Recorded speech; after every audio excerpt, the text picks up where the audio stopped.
नमस्कार, मैं हूं आरती और आप देख रहे हैं वीएनएम टीवी।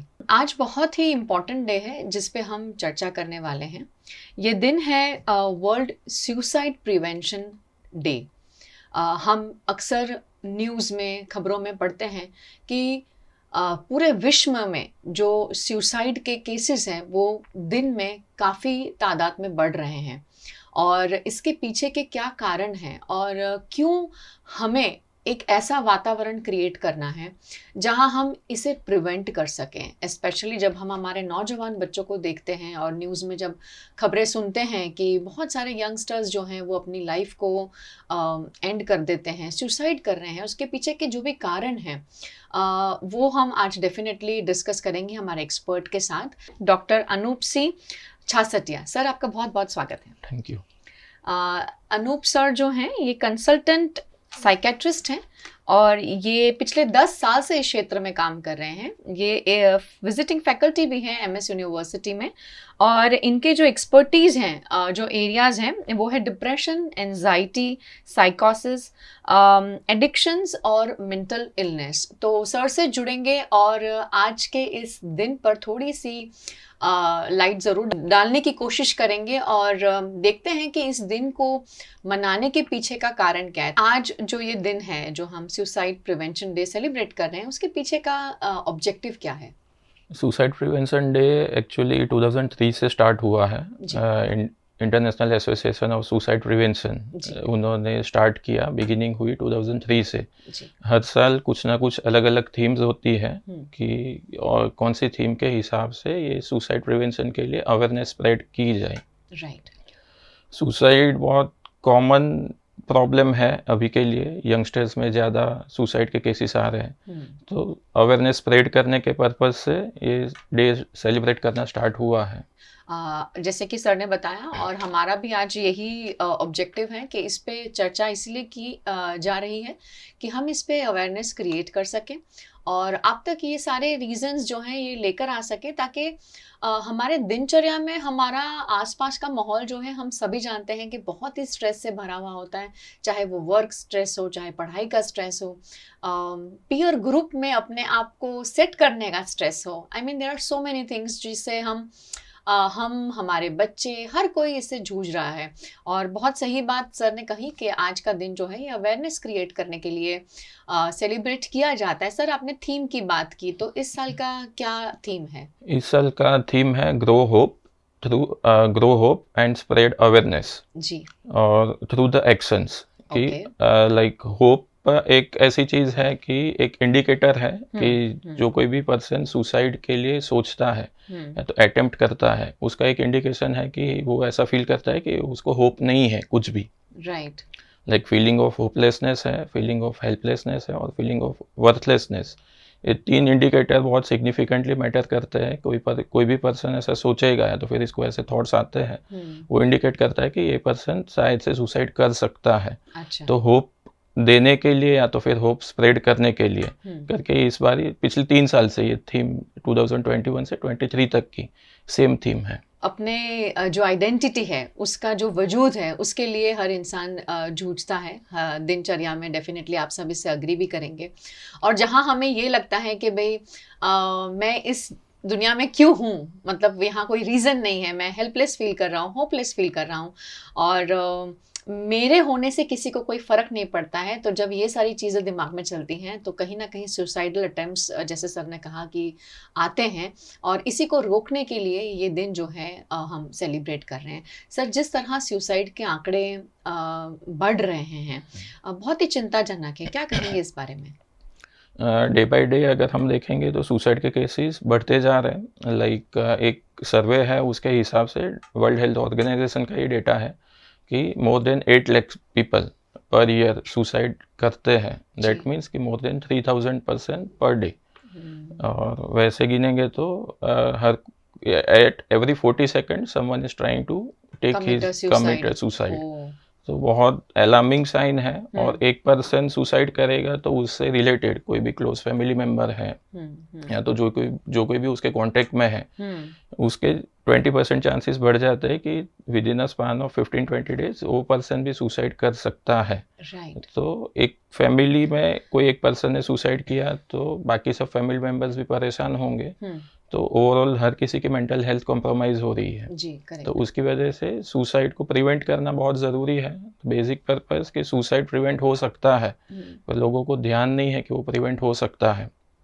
और उसकी वजह से लोग हेल्प मांगने के लिए उतने विलिंग नहीं होते हैं, तो फिर थोड़ा बहुत स्टिग्मा भी है जी। कि जिसकी वजह से उनको लगता है कि हम शायद साइकेट्रिस्ट के पास जाएंगे या तो फिर जी। काउंसलर के पास जाएंगे तो उनको लगता है करेक्ट। कि एक टैग लग जाएगा कि ये पर्सन पागल है, या तो फिर ऐसे सोचता है। और बेसिकली सुसाइड जो पर्सन करता है उसको ऐसा लगता है कि अभी उसके पास कोई भी होप नहीं बचा है और यही आखिरी रास्ता है कि ये करने से उसको शांति मिलेगी, या तो फिर उसके साथ जो कोई भी रिलेटेड पर्सन है उसको भी उसकी वजह से वो जाएगा तो शांति मिल जाएगी। राइट। पर वो एक गलत थॉट है, ये चीज़ को हम ओवरकम कर सकते हैं। ओवरऑल मैं तो ये कहूंगी सर कि मेंटल हेल्थ एक बहुत बड़ा स्टिग्मा है आजकल सोसाइटी में, क्योंकि मेंटल हेल्थ के बारे में हालांकि अब कोविड के बाद बहुत ज़्यादा अवेयरनेस है इस फील्ड में और इसके बारे में बात की जा रही है, लेकिन अभी भी बहुत सारी जगहों पे अवेयरनेस बाकी है।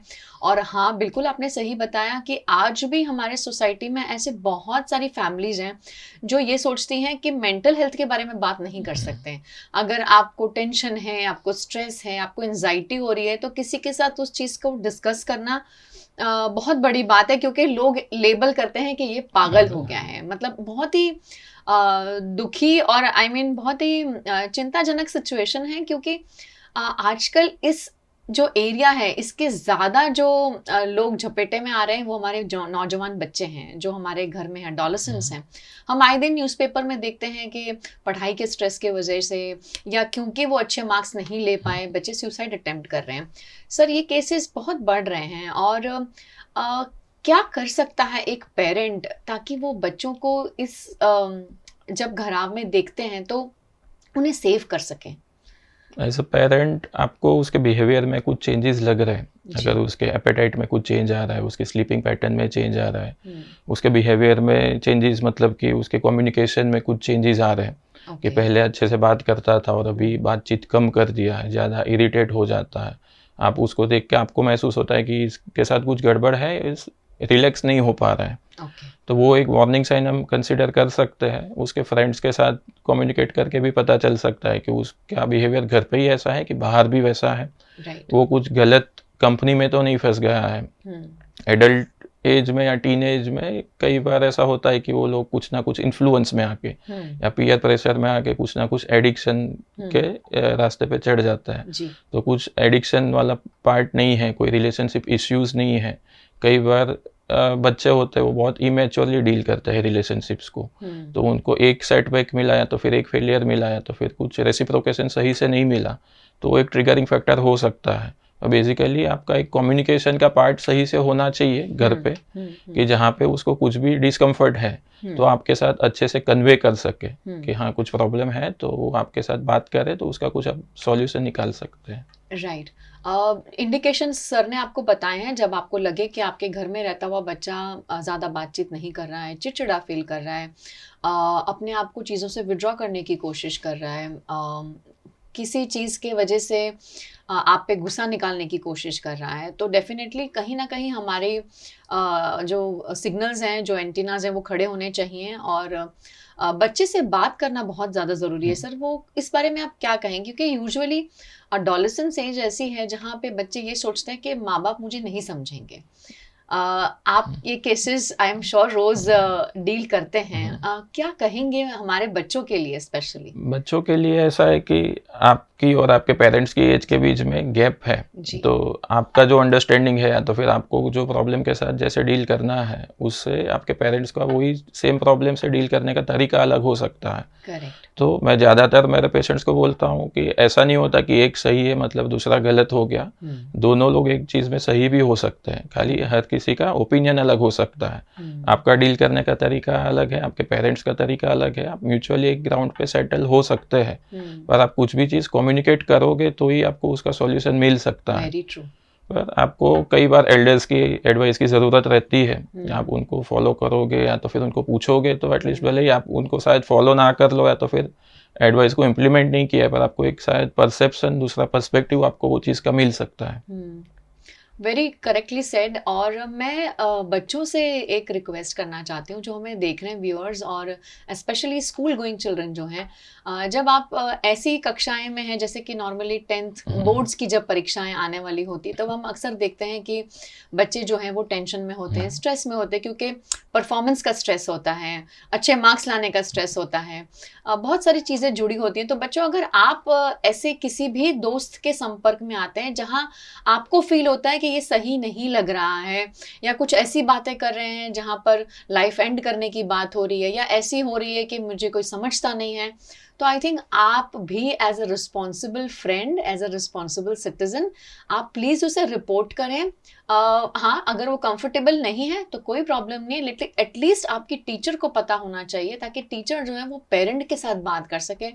आप नहीं जानते कि ये छोटी छोटी हेल्प जो है एक इंसान की जान बचा सकती है। एक बच्चे के दिमाग में चल रही जो स्ट्रेस है, जो एंजाइटी है, जो ये गलत विचार हैं कि मुझे मेरी लाइफ एंड करनी है, हम उससे इस बच्चे को डेफिनेटली बचा सकते हैं। और मेंटल हेल्थ के बारे में बात करने में कोई बुराई नहीं है, ये हमें सभी को समझना बहुत ज़्यादा ज़रूरी है, और इसीलिए आज हम इस पे चर्चा भी कर रहे हैं। सर, आपके पास केसेस आते हैं, आई एम श्योर पेशेंट्स जब आते हैं, पर कभी ऐसा भी होता है कि लास्ट मोमेंट है और कोई बच्चा सुसाइड अटेम्प्ट करने का सोच रहा है, तो ऐसी कोई हेल्पलाइंस हैं जहां पर वो कॉल कर सके या किसी से बात कर सके, ताकि वहां उसे सही मार्गदर्शन मिल सके? क्या कहेंगे? गुजरात गवर्नमेंट की एक हेल्पलाइन है जी। 104, वहाँ पे आप कॉल करके बात कर सकते हैं। ओके। दूसरा एक एनजीओ है आसरा करके, वहाँ पे भी आप कॉल करके बात कर सकते हैं। काफ़ी सारी यूनिवर्सिटीज़ हैं, या तो फिर अभी स्कूल्स में भी वैसे सेटअप्स हैं, ये काउंसलर्स रहते हैं, या तो फिर आपकी यूनिवर्सिटी है वहाँ पे भी काउंसलर्स रहते हैं। तो आपको जब भी लगता है कि आपको एनोनिमसली बात करनी है, तो आप वहाँ पे भी वैसे बात कर सकते हैं। कई बार ऐसा होता है कि आपको वेंट आउट करने की ज़रूरत रहती है, आप बहुत सफोकेटेड फील करते हैं, खाली एक आपको चांस मिलेगा कि आपने कुछ बात करी है, तो एक आपका बहुत मेजर सुसाइड अटेम्प्ट को प्रिवेंट कर सकते हैं। सर, आज भी इस क्षेत्र में बहुत काम बाकी है, और आप जब दिनचर्या में ऐसे बच्चों के साथ या क्लाइंट से या पेशेंट से जब मिलते हैं, आपका ओवरऑल अनुभव कैसा रहा है इतने सालों में? 10 साल आई मीन आप इस फील्ड में हैं, तो क्या कहेंगे आप? अभी की जो यंग जनरेशन है वो काफ़ी ओपन है मेंटल हेल्थ के बारे में बात करने के लिए, या तो फिर एडवाइस लेने के लिए, गाइडेंस लेने के लिए। जो एक सर्टेन एज है कि about the age of 40-45 years, वो लोगों में अभी भी थोड़ी बहुत रिजिडिटी है कि वो उतने विलिंग नहीं है कि मेंटल हेल्थ के लिए उनको जाना चाहिए। वो जब भी अपने बच्चों को भी एडवाइस देते हैं तो वैसा ही रहता है ज़्यादातर कि ये तो तेरी खाली एक सोच है, ऐसा नहीं सोचना चाहिए। करेक्ट। पर जैसे हम किसी को डायबिटीज़ हुआ है तो उसकी कैरेक्टरिस्टिक है कि शुगर का लेवल बढ़ने वाला है, वैसे ही एंग्जाइटी या डिप्रेशन है, उसका कैरेक्टरिस्टिक है कि आपको अननेसेसरी ज़्यादा थॉट्स आएंगे।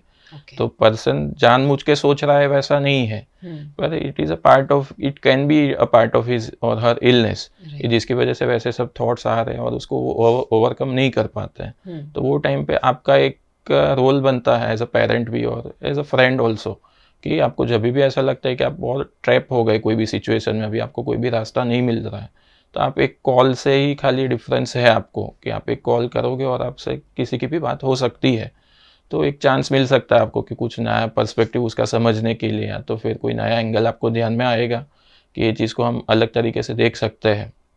तो एटलीस्ट ऐसा हो सकता है कि सुसाइड का अटेम्प्ट प्रिवेंट हो सकता है। और कई बार ऐसा होता है कि ऐसे रैंडमली भी कॉल्स आते हैं कि घर पे कुछ इश्यूज़ हुए हैं और सुसाइडल थॉट्स आ रहे हैं, तो ज़्यादातर केसेस में ऐसा होता है कि थोड़ी देर बात हुई है, 5 मिनट 10 मिनट, उसके इश्यूज़ समझे हैं, थोड़ा बहुत उसको गाइड किया है, तो सुसाइड अटेम्प्ट प्रिवेंट हो भी गए हैं।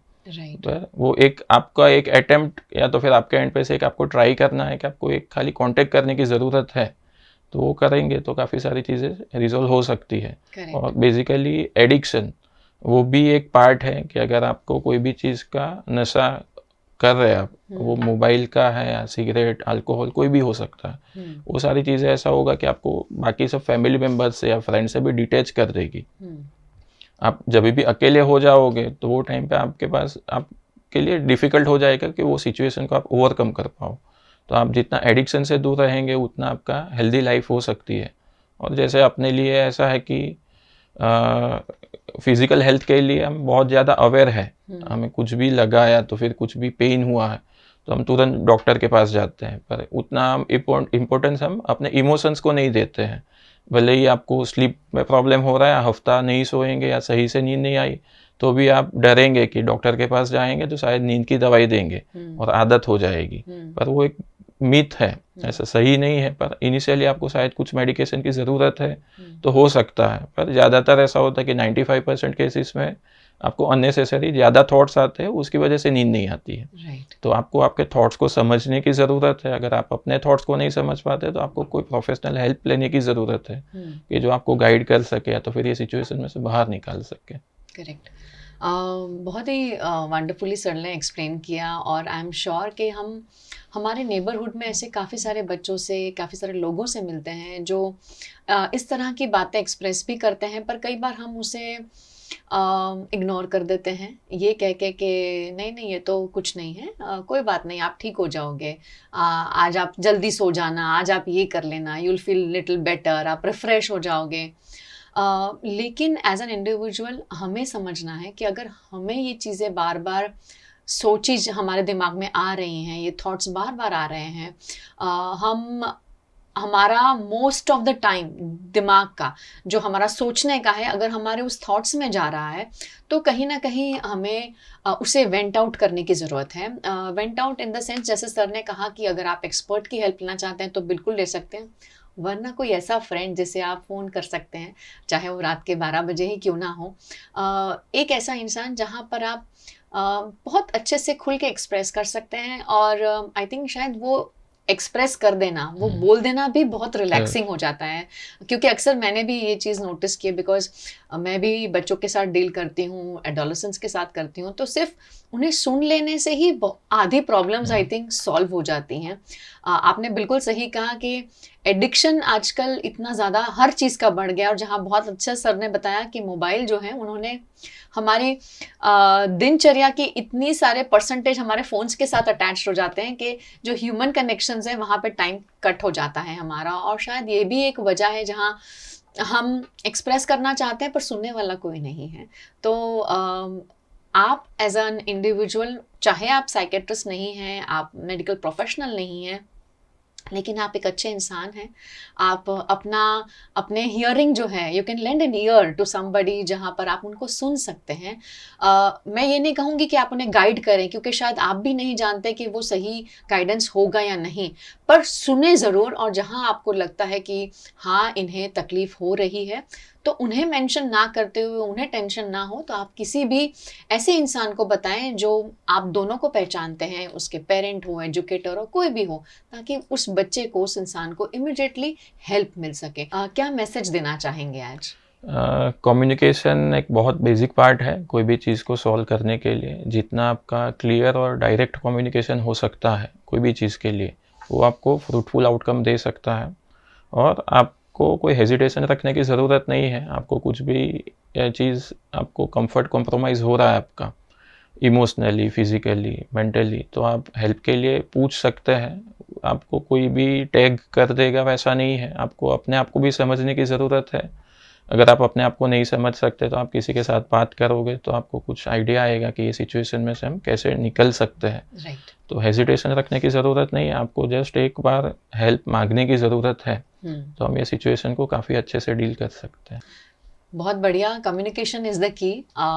अगर प्रॉब्लम है तो प्रॉब्लम जब डिस्कस होगी तभी सॉल्यूशन मिल पाएगा। अगर हम उसके बारे में सिर्फ दिमाग में रख के सोचते रहेंगे तो शायद हमें वो सॉल्यूशन ना भी मिले, और वो सारी चीज़ें हमारी हेल्थ पे जो है वो काफ़ी एडवर्स इफ़ेक्ट करती हैं। तो ये समझना बहुत ज़्यादा ज़रूरी है। मैं सिर्फ इतना ही कहूँगी कि ज़िंदगी बहुत खूबसूरत है, इसे ये सारी चीज़ों में व्यर्थ ना करें, और अपने आप के लिए खुद खड़े होने की ज़रूरत है। पहले हम ये अक्सर सोचते हैं कि ये इंसान मेरे लिए ये कर देगा, वो मेरे लिए ये कर देगा, कि नहीं, वो आई थिंक सेकेंडरी चीज़ें हैं। जब तक आप खुद को इम्पोर्टेंस नहीं देते, अपनी हेल्थ को इम्पोर्टेंस नहीं देते, आप अपने बॉडी को नहीं समझ रहे, अपने माइंड को नहीं समझ रहे, तो आप किसी से भी हेल्प लेने में हिचकिचाएंगे। और मेरे हिसाब से खुद इंट्रोस्पेक्ट करना, दिन में एटलीस्ट थोड़ा समय अपने आप के साथ, खुद के साथ आपको बिताना ज़रूरी है। ताकि बहुत सारी चीज़ें उसी में आपको समझ में आ जाएंगी कि आपके लिए क्या चीज़ अच्छी है और क्या बुरी है। और जब हम एज एन एडल्ट अवेयर हैं अपने अपने आप को लेके, तो हम हमारे बच्चों के लिए भी बहुत अच्छा काम कर सकते हैं, उनके लिए एक रोल मॉडल साबित हो सकते हैं, क्योंकि बच्चे जो हैं वो हमें अक्सर देखते हैं घर में और परिवार में। सर, आपका बहुत बहुत शुक्रिया थैंक यू। हमारे साथ जुड़ने के लिए, और आप सभी का भी big thank you. VNM TV और वीएनएम टीवी किड्स का यूट्यूब चैनल है, इसे लाइक करें, शेयर करें, सब्सक्राइब करना ना भूलें। और ये जो सेशन है वो स्पेशली जितने भी आपके फ्रेंड्स हैं, पेरेंट फ्रेंड हो या स्टूडेंट फ्रेंड्स हो, उनके साथ ज़रूर शेयर करें, क्योंकि ये जो है बहुत इंपॉर्टेंट टॉपिक है और हम नहीं चाहते कि हमारे पहचान का कोई बच्चा जो है ये अटेम्प्ट करने का भी सोचे। तो सबको सुरक्षित रखते हुए, सबके हक में काम करते हुए, आप सब अपने घर में सुरक्षित रहें, सेफ रहें। धन्यवाद।